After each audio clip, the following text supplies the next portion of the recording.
who talk about the need for, and I'll just use their term, a paradigm shift in the way in which global humanitarianism operates to meet the new types of crisis and disasters we're anticipating for the future. Well, of course, as you know, we've just conducted a review, independent review, for the British government agency DFID.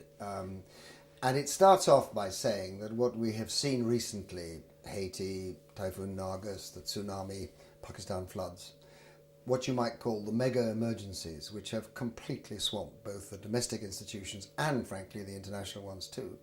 These are not, we conclude, some aberration from the past. They are a prediction for the future. This is what it's going to be like. And we therefore conclude from that simply improving the status quo is not going to be good enough. We are going to need, you call it a paradigm shift, we're going to need a new way of doing things. This is not to be critical of DFID. I think DFID's an organisation Britain should be proud of and does a very good job. But in the face of the challenges now coming at us, with the consequences of global warming, with increased population densities, with increased urbanisation, and of course with the probability, it seems to us, in turbulent times of increased conflict, as well as resource wars of one sort or another, the reality of it is that being good is not good enough if we're going to prepare yourself for what's coming. And we conclude from that there are 5 key aspects to the new approach to how you deal with humanitarian emergencies. The first is an anticipatory approach. That doesn't mean prediction, although prediction is involved. The second is to build up the resilience of at-risk countries beforehand. The third is vastly to improve the leadership of the international community. It has been scandalously bad in places like Haiti and Pakistan, and the UN and those organisations involved in this simply have got to improve the quality of their leadership. The fourth is that this has to be partnership based. Almost everything you do, you have to do with others. This is about multilateralism, not unilateralism. Only if we work together effectively will we tackle this. And again, we're not very good at that, frankly. And the last, and it's crucial, is proper accountability. Accountability not just to the donors in the host country, not just to the donors in the, as it were, the donor countries, but also to the people who are involved in the host country, involving them in the process of the decisions that are made that affect their lives and sometimes decide whether they live or not, is absolutely crucial to the process. So if we're talking about a paradigm shift, and I think we are, those 5 key things are important. An anticipatory approach, building up the resilience in potentially vulnerable countries, improving leadership, doing everything in partnership with others, including with the local population of the country in which you're intervening, and lastly, the importance of accountability, both backwards to the country from which you come and into the country in which you are seeking to help. And to what extent, therefore, does your review indicate to DFID that it has to have perhaps a Hi, it's Paddy. Sorry, ask again. If I simply put it this way, what will it take then for an organisation like DFID, which has been a significant leader in the way in which humanitarianism has been tackled, to change to this new approach? Well, a change of mindset is what's required. At present, what we have done in DFID and other Western aid organisations is separate development from response to emergency crises. And actually that's wrong. If you're going to build up the resilience of countries in which there are likely to be emergencies in the future, and we can predict those in some cases with reasonable accuracy using scientific methods, we know where these are going to occur, then it's absolutely crucial that your development aid helps towards building up the resilience in that country, which enables you to respond to the emergency crisis more effectively. In other words, you cannot any longer separate development, classical development assistance, from emergency response in those countries which are on the at-risk register. I'll give you an example. The Himalaya Hindu Kush area, now some people call it the third pole. It's the third biggest concentration of snow and ice in the world after the North and South poles. That is now melting at a vast rate. That feeds 6 of the major rivers of the world and waters the ground in which 1/6 of the world population lives. We know beyond peradventure that floods and environmental catastrophes are likely to be a feature of that region for time to come. We also know that it's in a highly delicate seismic region. We know, for instance, that sooner or later An earthquake in Nepal is inevitable. It isn't a question of whether, it's a question of when. So building up resistance in those countries through your development budgets is a crucial way of preparing to be able to respond more effectively to humanitarian emergencies. I understand that, but what do you mean in practical terms about building up resilience? I mean, you can't move Nepalese people No, to don't do safe that. areas. What do we do? Well, there are two things you can do primarily. The first is deal with the infrastructure. Let me give you an example. In the Pakistan floods, the Sukkur barrage very nearly broke. It was actually vibrating. If the Sukkur barrage had broken, that would have been a catastrophe on a many times larger scale than is currently the case. All of the watercourses around the Sukkur barrage, upon which that system depends, now need attention. There is a desperate need for infrastructural investment here. Frankly, I'm not sure that that's something which the West can do, but some of the new donor countries, particularly, for instance, China, who want to come in and be involved in the multilateral process. We have, by the way, to find new partners beyond the Western club.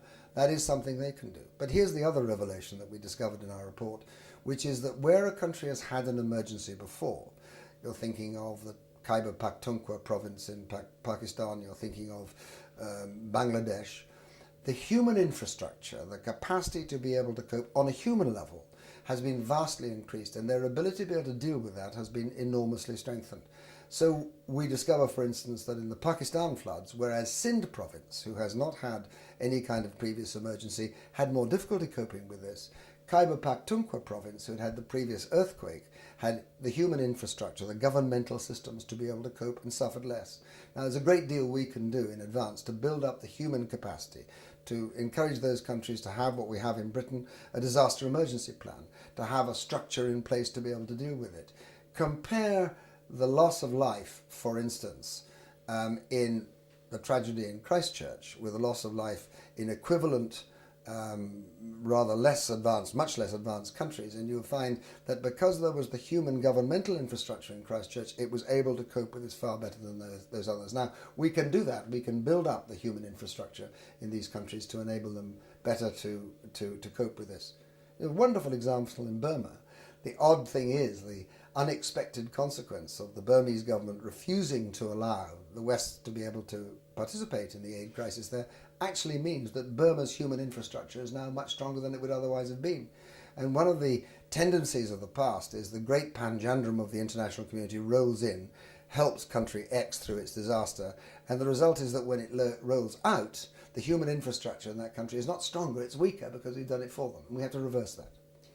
You talked earlier about consulting those people on the ground. Part of the process is actually knowing how to engage with people who are most vulnerable in these. Even if there is the mindset change and the will to change, in a globally economically difficult time is there the willingness to put resource behind these ideas and do everything from consultation with local people, negotiating with multi-governments? Well, I mean, if we're not prepared to devote the resources to this, and by the way, we don't think this means an increase in the global budget as far as the UK is concerned. And the UK government, I think, is very admirable for having maintained the level of its aid budget. Other countries, the United States as an example, have not done that. But we don't believe a significant increase of money is going to be required here. A significant change of mindset, however, certainly is. But here is the reality. I talked about partnership. The truth is that the likelihood for the future, one of the big challenges we face, is not just, as it were, a greater frequency, greater severity of crises, but also that the Westerns, the up till now rich countries, have got less disposable resources. And that does mean that we have to reach out to some of the new emerging economies, China, India, Brazil, to engage them in the process. Now, fortunately, I think there's a will in China and India. India obviously has a long record of being involved in international multilateral action. But very interestingly, the Chinese white paper produced by the Chinese government recently said that they did want to participate, and they wanted to participate multilaterally in this process. Now, we mustn't see them as donors. They're not donors. They're not coming in for the money. We have to make them genuine partners. But if we can combine that with what we've got at present, then I think we can overcome the problem, at least to a certain extent.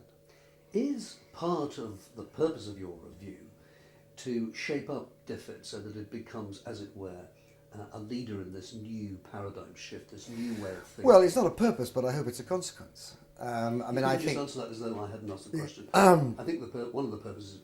Well, it's not the purpose of our review to make DFID a leader, but I hope it'll be a consequence of it.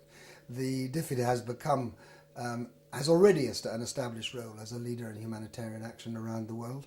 I think it's entirely proper and right, and in DFID's interest and in Britain's interest, for DFID to be seen as a leader in this new paradigm shift that's required. Yes, I hope that will be the consequence of what we've done. Thank you. Can I touch on this? And you don't need to answer it if you think it takes another.